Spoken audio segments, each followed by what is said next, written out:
ফেব্রুয়ারিতে ত্রয়োদশ জাতীয় সংসদ নির্বাচন। সারা দেশ প্রস্তুত হচ্ছে একটি অবাধ, সুষ্ঠু এবং গ্রহণযোগ্য নির্বাচনের জন্য। কি ভাবছেন সাধারণ মানুষ থেকে শুরু করে আগামী জনপ্রতিনিধিরা? সে কথা জানাতে ডিবিসি নিউজের ইলেকশন এক্সপ্রেস ছুটে যাচ্ছে সব সংসদীয় আসনে। এখন রয়েছে সংসদীয় আসন ৮০, চুয়াডাঙ্গা ২-এ। সিএসআরএম ডিবিসি ইলেকশন এক্সপ্রেস, আজ আমরা আছি চুয়াডাঙ্গা সংসদীয় আসন ৮০। আমাদের সঙ্গে আজ যুক্ত আছেন চুয়াডাঙ্গা জেলা বিএনপির সাংগঠনিক সম্পাদক খালিদ মাহমুদ মিল্টন। স্বাগতম আমাদের সিএসআরএম ডিবিসি ইলেকশন এক্সপ্রেসে। আমরা এই আসনের এক আসনে কথা বলেছি, আজকে আমরা এখন ২ আসনে রয়েছি। আমরা বিভিন্ন জনগণের সাথেও কথা বলেছি। আপনারা বিভিন্ন গণসংযোগ করছেন, তাদের কাছ থেকে কেমন সাড়া পাচ্ছেন আপনাদের বিএনপির পক্ষ থেকে? আমাদের পক্ষ থেকে ব্যাপক সাড়া পাচ্ছি, কারণ এই এলাকা বিএনপি অধ্যুষিত এলাকা। বিগত যে সরকার ছিল সেই সরকারের পূর্বে এযাবৎ বিএনপি ক্ষমতা ছিল দীর্ঘকাল। আমরা আগামীতে আবার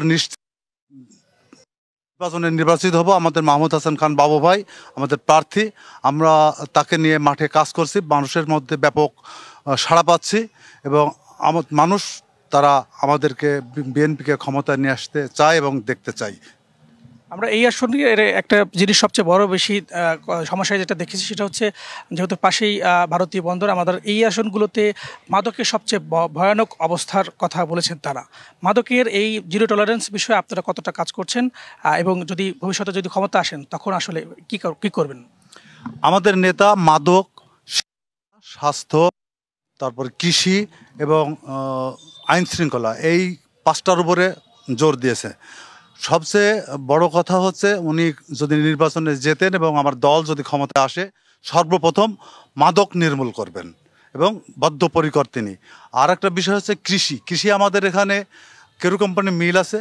এই কেরু কোম্পানি বাংলাদেশের কেন সারা পৃথিবীর ভিতর 2য় বৃহত্তম। এই শিল্পটা ধ্বংসের মুখে আছে। উনি এই শিল্পটাকে আরও উন্নত করবে এবং এই শিল্প থেকে যেন লাভ্যাংশ আসে সেই ব্যবস্থা করার উনি ব্যবস্থা করবে। আর কৃষিতে আমাদের দেখি প্রচুর ফল সবজি হয়, তারপরে ভুট্টা হয়, এগুলা আমাদের সারা বাংলাদেশের মধ্যে শ্রেষ্ঠ। তো এই জন্যে এখানে একটা কোল্ড স্টোরেজ করে চাষিদেরকে কিভাবে রক্ষা করা যায়, ফল হলে তখন চাষিরা ঠিক মতন পয়সা পায় না। তো এইটাকে উনি হচ্ছে প্রায়োরিটি দিতে।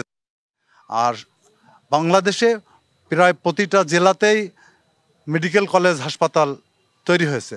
তো উনি যদি এমপি হয়, তাহলে নেতা যদি মন্ত্রী হয় বা হচ্ছে একটা ভালো পজিশনে যায়, তাহলে চুয়াডাঙ্গা জেলার কোটায় যখন মেডিকেল কলেজটা আসবে, সেই মেডিকেল কলেজটা এই এলাকায় নিয়ে আসার ওনার একটা ব্যাপক ইচ্ছা আছে।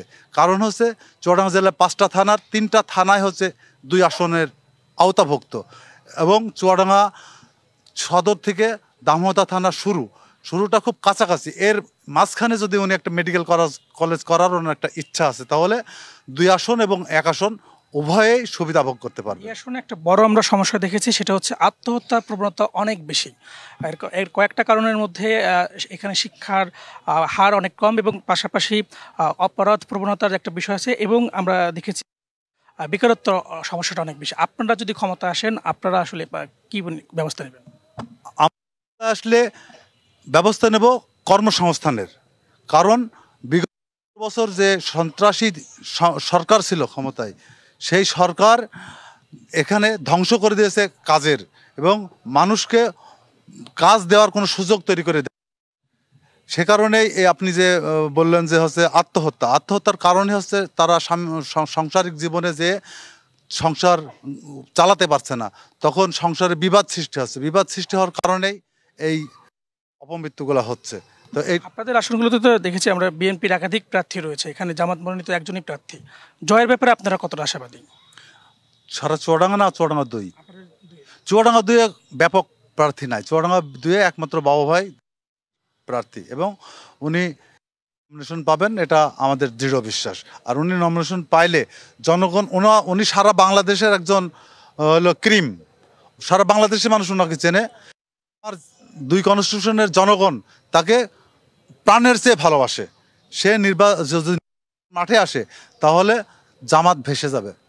ধন্যবাদ আমাদের ডিবিসি ইলেকশন এক্সপ্রেসে যুক্ত থাকার জন্য। আমরা কথা বলছিলাম এখানকার বিএনপির যারা মনোনয়ন প্রার্থী রয়েছেন, তারা জানাচ্ছিলেন তাদের এই আসনের উন্নয়নের কথা এবং তারা কতটা উন্নয়ন করবেন সে বিষয়ে জানাচ্ছিলেন।